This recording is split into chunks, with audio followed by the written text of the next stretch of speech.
জাতিসংঘের অধীন সংস্থা ও বিশেষায়িত সংস্থার বাংলাদেশ অফিস এবং অফিস কর্মকর্তাদের ব্যবহারের জন্য আমদানি করা পণ্য ও সেবার উপর শুল্ক এবং কর অব্যাহতি রয়েছে।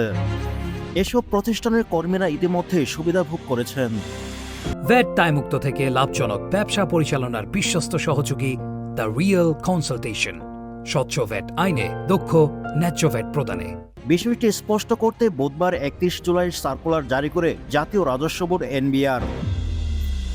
সার্কুলারে বলা হয়, জাতিসংঘের বিশ্বায়িত সংস্থা এবং সাবডিয়ারি সংগঠন কনভেনশনের অধীনে তাদের অফিসিয়াল কাজে ব্যবহারের জন্য সব আমদানি পণ্যের উপর সব ধরনের আমদানি শুল্ক এবং কর পরিশোধ থেকে অব্যাহতি দেওয়া রয়েছে। স্বাধীন দেশ হিসেবে বাংলাদেশ সরকার ও জাতিসংঘের মধ্যে সম্পাদিত চুক্তি ও নির্দিষ্ট আইনের আওতায় এসব সংস্থা বাংলাদেশে এই সুবিধা পাচ্ছে।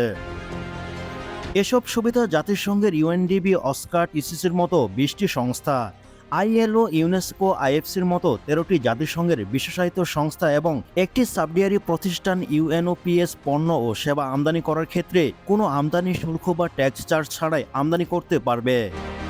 আর 1976 সাল থেকে সুবিধা কার্যকর রয়েছে।